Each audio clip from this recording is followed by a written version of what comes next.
akan menjelaskan bagaimana menganalisis rancangan acak kelompok faktorial menggunakan SPSS sampai terdapat outputnya.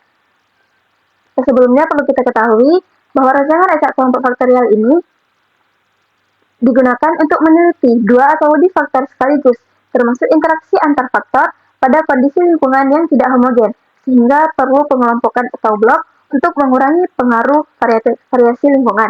Nah, seperti yang ada di sini, ini merupakan tabel dari rancangan acak kelompok faktorial.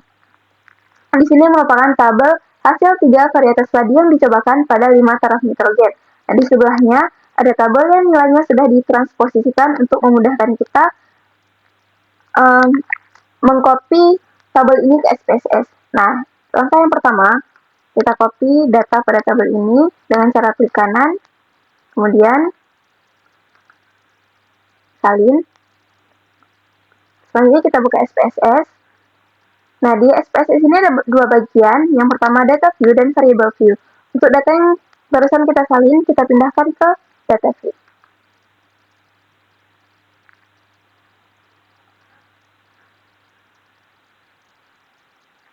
Oke, kemudian kita buka variable view.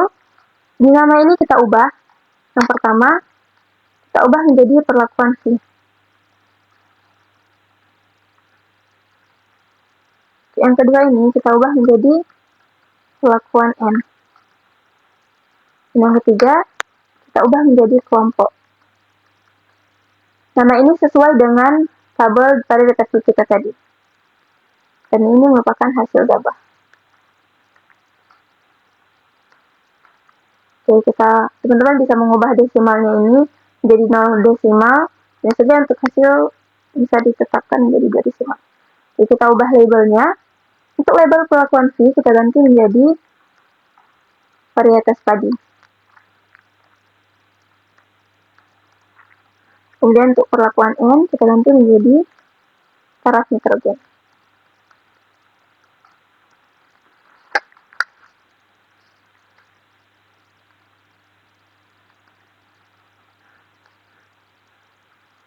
Kemudian untuk kelompok, kita ganti menjadi kelompok perlakuan.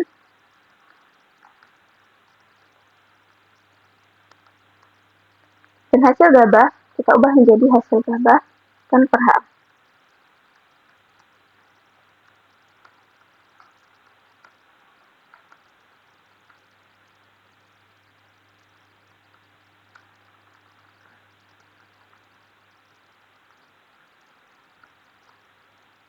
Nah, selanjutnya kita ubah bagian value. Yang pertama pada perlakuan V. Di sini karena perlakuannya ada 3, kita ganti menjadi 1.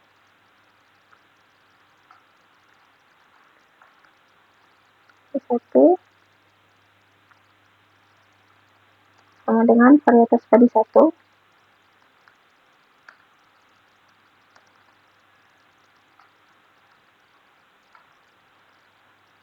Ini kita ganti yang kedua.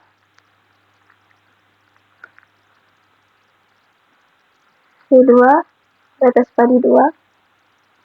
Dan yang terakhir, kita ganti 3. Ketiga, varietas padi yang ketiga. Lalu klik OK. Selanjutnya perlakuan N, value-nya kita ganti. Karena dia ada 5 taraf, dimulai dari 0. Untuk labelnya N0 sama dengan 0 kg per 0 kg per hektar. Yang kedua, kita ganti menjadi 1.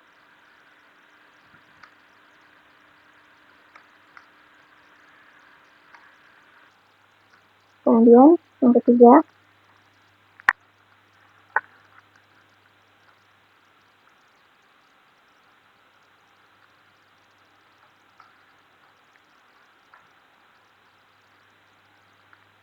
dan yang keempat,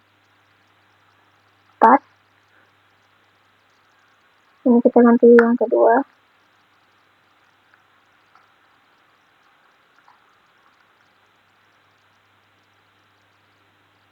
Dan yang terakhir kita ganti menjadi yang keempat, karena ada 5 taraf.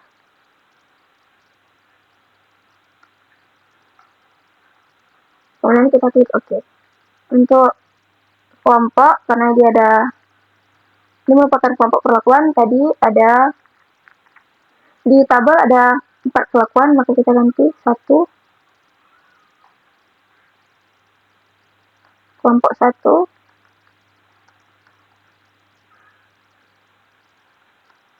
2, kelompok 2,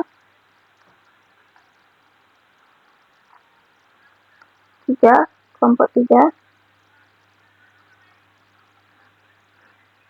dan terakhir 4, kelompok 4.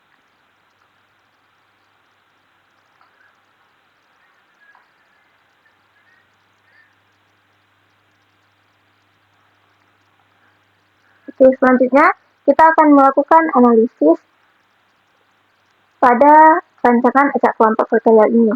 Nah, langkah-langkahnya, yang pertama kita klik Analyze, kemudian General Linear Model, kemudian kita klik Univariate,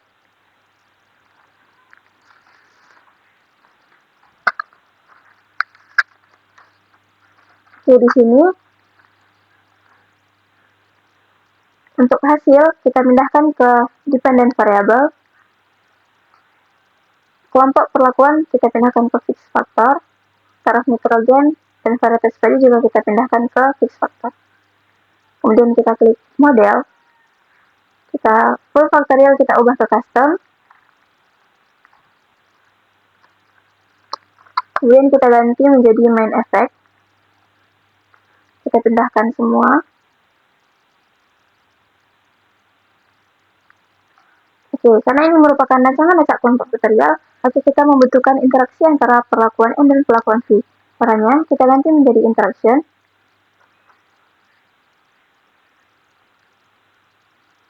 Oke, kemudian perlakuan N dan perlakuan V kita pindahkan. Selanjutnya kita klik continue.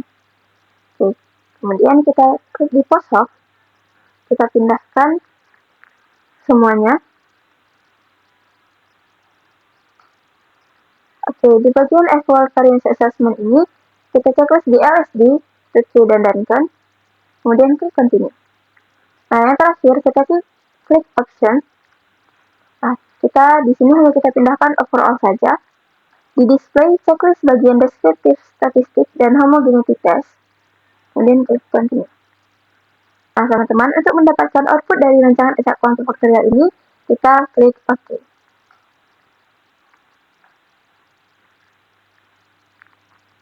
Baik, di sini sudah keluar outputnya. Nah, ini merupakan output dari data-data yang telah kita masukkan tadi, yang merupakan data dari rancangan acak kelompok faktorial. Nah, ini merupakan outputnya. Ini merupakan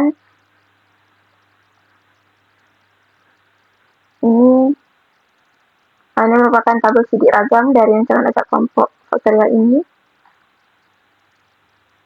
Taraf nitrogen. Oke, baik teman-teman, sekian tutorial dari saya akhiri. Assalamualaikum warahmatullahi wabarakatuh.